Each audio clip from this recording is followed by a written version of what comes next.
네, 안녕하십니까. 네 번째 시간입니다.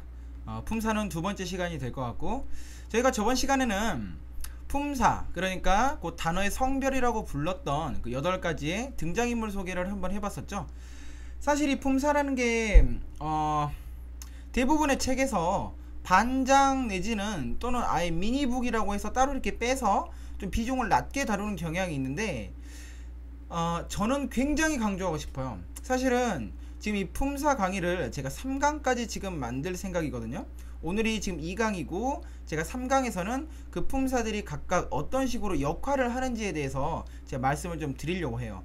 제가 왜 이렇게 품사에 대해서 조금 초반에 깊게 짚고 넘어가느냐, 사실 여러분들이 스페인어를 배우시든 중국어를 배우든 일본어를 배우든 화성어를 배우든 아니면은 옹알이를 배우든 어떤 언어를 배우든 간에 가장 중요한 것은 일단 그 단어들이 어떤 역할을 하고 있냐. 그러니까 어떤 외국어든 간에 내가 지금 무슨 말을 배우기 위해서는 그 단어를 외워야 되잖아요. 근데 그 단어들의 순서가 어디에 어떻게 배치가 되는지 정도는 알고 있어야 된다는 거예요. 얘가 막 이 뒤에 가버리고 막 뒤에 있는 게 앞에 와버리고, 물론 말은 통하지. 어떤 식으로든 간에 말은 통한단 말이에요. 하지만은 그런 식으로 말을 했다가는 여러분들은 미국에 가거나 아니면은 또 다른 나라에 가서 영어를 써야 되는 경우가 생겼어요. 그랬을 때 아마 이런 극단적인 조금 비유를 하자면 미국에 가서 맥도날드에 들어간 다음 주문을 할 수 있어요. 주문을 할 수 있지. Write this. Yeah. 주문을 할 수 있는데 여러분 친구를 못 사귀어요.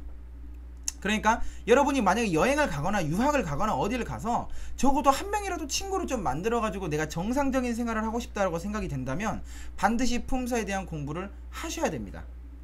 근데 그 품사에 대해서 막 깊게 들어가라는 얘기가 아니라 큰 틀을 좀 알고 있으라는 거야. 움직이는 엔진, 그러니까 언어라는 게 어떤 식으로 움직여 가는지를 조금 알고 있으라는 거예요. 제가 좀 미리 말씀을 드리자면 제가 저번 시간에 설명했던 8개의 품사 중 A팀과 B팀으로 제가 품사를 좀 나누려고 합니다. A팀은 명사, 동사, 형용사, 부사. 이게 A팀이에요. 잘 들으셨죠? B팀은 전치사, 접속사, 감탄사, 대명사. 물론 이제 대명사를 명사에다 포함시키면 빠지겠죠. 이게 B팀입니다. A팀과 B팀 두 개로 나눴죠. 어떤 기준으로 나눴냐, 문장의 주요 엔진과 데코레이션, 연결부와 주요 작동부로 나눠봤어요. A팀이 작동부입니다. 엔진이죠. 컴퓨터로 따지면 CPU와 램이 될 거고, 자동차로 따지면 메인 엔진이 될 겁니다. B팀 연결부가 바로 나사가 되고, 연결부, 그러니까 쉽게 말하면 실리콘 처리라든지 아니면 조이는 어떤 볼트의 역할을 해준다거나 커넥터의 역할을 해준다거나 무언가를 연결시켜주는 역할과 매끄럽게 만들어주는 마감재 역할을 해주게 되겠죠. 그러니까 4개의 품사, 8개의 품사 중 그 4개, 명사, 동사, 형용사, 부사, 이 부분이 주요 작동부라고 생각이 된다면 이 작동부에 대한 공부가 먼저 이루어져야 돼요. 그러니까 적어도 여기 딴 거는 모르겠는데 내가 이 4개에 대한 설명이 정확하게 이루어질 수 있어야 된다고. 근데 설명이 굉장히 쉽다는 거야. 명사는 재료고, 형용사는 명사를 꾸미고, 동사는 움직임을 나타내고, 부사는 동사를 꾸며요. 이 4가지의 원리는 어느 나라나 똑같은 작동 원리를 가지고 있죠. 그러니까 여기 안에서 언어가 왔다 갔다 한다고 생각을 하시면 될 거예요. 우리는 이 작동부 4개의 파트에 있는 각 품사들의 주요 성질을 좀 알아보도록 하겠습니다. 먼저 명사를 시작해 볼게요. 명사의 주요 특징 혹시 쓰실 수 있으시면 꼭 쓰시길 바랍니다. 어차피 제가 시간적 텀을 주지 않는 이유는 여러분들은 일시정지가 가능하죠. 그러니까 잠깐 듣고 일시정지 하셨다가 적고 또 다시 강의를 들으시고 하셔도 상관이 없으실 것 같아요. 그러니까 제가 쭉 나가도록 하겠습니다. 속도감 있게. 명사의 주요 특징은 셀 수 있는 것과 없는 것으로 나눠지게 됩니다. 왜? 영어권 사람들이 그래요. 우리는 흔히 서점 가서 나 어저께 책 샀다? 그러면 자, 잘 보세요 여러분들. 나 어저께 책 샀다? 저 어저께 책 샀어요. 몇 권 샀을까요? 20권 샀을까? 전집? 막 이렇게 생각이 되시나요? 나 어제 책 샀어. 그럼 굳이 뭐 다른 거 물어보지 않아도 한 권이라고 대충 얼추 이렇게 와닿죠.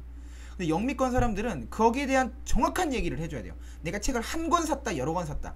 그러니까 I bought a book이든가 아니면 I bought books든가. 그러니까 복수면 여러 권을 샀으면 books라고 말을 꼭 해줘야 되고 한 권을 샀으면 a book이라고 얘기를 해줘야 돼요. 여기에 대해서 이 사람들은 왜 이렇게 막 까다롭냐 라고 말하면은 내가 할 말이 없어. 그 사람들 쓰는 사람들이 그렇다는데 내가 어떡할 거야. 그렇잖아. 영어는 그래요. 그거 쓰는 사람들이 그런데요. 명사의 특징은 이것만 정확하게 알아두셔도 돼요. 셀 수 있냐 없냐. 셀 수 있냐 없냐.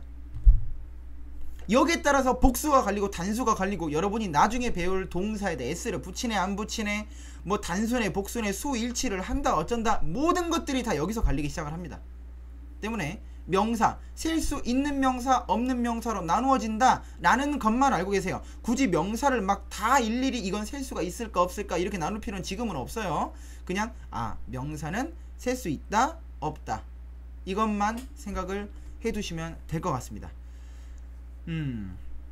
형용사 두 번째입니다. 형용사의 특징은 이건 제가 좀 이름을 좀 붙여봤어요. 일, 명, 이 법칙이라고 이름을 붙여봤는데 여기서 일, 명, 이 일은 숫자 1이고 명은 명사를 뜻합니다. 이는 숫자 2를 뜻하죠. 여기서 1과 2가 뜻하는 것은 형용사의 개수입니다. 길이를 말하는 거죠. beautiful girl 이라고 말했을 때는 한 단어니까 명사 앞에 위치를 하죠. 하지만 girl on the street 라고 말을 한다면 on the street 세 글자죠. 그러니까 명사 뒤에 오게 되죠. 그러니까 이거는 명사, 그러니까 영어의 특징은 그거죠. 말하고 싶은 중요 내용을 앞으로 먼저 뺀다는 거죠. 앞으로. 때문에 덜 중요하다고 생각되는 꾸며주는 단어들, 그러니까 형용사들은 뒤로 넘어가 주게 되는 거예요. 그러니까 명사 입장에서도 그렇잖아. 자기가 메인이라며 막 문장의 재료라는 거야. 내가 재료야. 내가 주인공이 딱 되고 싶어. 근데 앞에서 막 형용사 막 이런 것들이 막 널버렁 해가지고 나를 가로막고 있단 말이지. 그럼 짜증나잖아. 그러니까 그래 한 놈은 와도 된다는 거야. 한 놈은 내 앞에 있어도 상관이 없는데 길어지면 싹 내 뒤로 넘어가라는 거지. 그래서 명사가 앞으로 나오려고 하는 명사 우선 법칙, 일명이 법칙. 이렇게 형용사가 한 단어면 명사의 앞에 the pretty girl, beautiful girl, bad girl, the short girl 이렇게 앞에 길면 the girl who I met, girl on the street 뭐 girl standing on the street 뭐 이런 식으로 형용사가 길어지면 무조건 어디로 간다? 명사 뒤로 넘어간다는 거. 왜 넘어간다고? 왜 넘어가? 왜? 명사가 앞으로 나오려고 한다니까. 형용사가 더 위에 있어요? 명사가 더 위에 있잖아. 그러니까 그렇잖아. 항상 높으신 분이 이렇게 나오셔야지. 그러니까 높으신 분을 앞으로 빼주려고 명사가 앞에 나와요. 나머지 자질구레한 꾸며주는 수식어들은 싹 뒤로 넘어가 버리고. 이런 거. 동사의 특징은 제가 두 가지로 나누겠습니다. 첫 번째는 움직임을 나타내는 동사와 상태를 나타내는 동사입니다. 간단한 예문을 들어보면 뭐라 해보지? 그냥 I walk. 전 걸었어요. 난 지금 걷고 있어. I walked. 난 걷고 있어. 걷는다는 확실하게 동작이 맞죠? 막 걷고 있지. 이렇게 막 걷고 있어. I walk on the street and I walk on the 걷고 있어요. 이거는 명백한 동작이지. 그러니까 이건 누가 봐도 동사야. 근데 자 보세요. 제 이름이 박창선이잖아요. I'm a 박창선. I'm 박창선. 또는 자꾸 나오네 얘. This is wax. This is on wax. 라고 했어요. This is on a wax.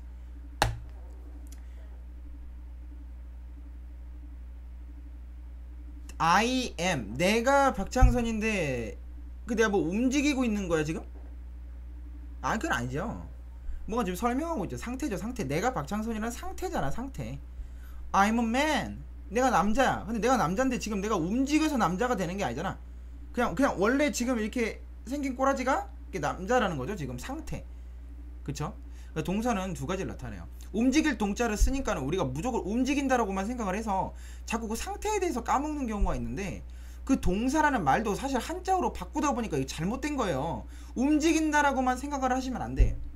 그냥 그 어떤 주어에 어떤 주어, 그러니까 말을 하고자 하는 그 주인공이 말하고자 하는 모든 생각, 동작, 어쨌든 간 모든 문장의 끝, 내가 결국 뭐뭐를 했다 아니면 뭐뭐다, 이게 동사예요. 이게 verb란 말이에요. 그러니까 꼭 움직일 동자를 생각을 하시면 안 된다는 거. 움직임과 상태를 동시에 나타낸다는 거. 상태를 나타내는 대표적인 동사가 뭐가 있어? 비동사죠. 비동사. am, are, is, was, were. 이 5개 동사. 비동사. This is an apple. 아니 이게 사과인데 이게 움직이는 건 아니죠. 그쵸? 그쵸? 동작과 상태, 이거는 나눠진다는 거. 부사. 부사는 한 가지 특징만 기억해 두시면 돼요. 위치가 자유롭다는 거. 예전에는 이런 거를 많이 외웠어요. 일 앞 비조뒤. 이런 곡식 혹시 들어보신 적 있나요? 일반 동사 앞, 비조동사 뒤. 이렇게 정확한 위치를 이렇게 설명을 하곤 했었는데, 요즘에는 그 부사의 위치가 많이 깨지고 있어요. 굉장히. 물론 기본적인 뭐 일반 동사 앞에 있고 비동사 조동사에는 부사가 뒤에 온다. 그러니까 I fast run, 이렇게 run 앞에 위치를 한다. fast가. 그쵸? 그러나 비동사나 조동사는 뒤에 위치한다. You are always, 이렇게 You are always angry. are always, 비동사 뒤에 위치를 하죠. 비동사 뒤에. 또는 조동사도 뒤에 위치를 합니다. 그쵸? I will fast go. I will fast go. 나는 빨리 갈 거야. 근데 이거는 이제 일반적인 아주 그냥 정형화된 경우고, 부사의 위치는 굉장히 자유롭죠. fast, I will go fast. 뭐 어떤 식으로 써든 상관이 없어요.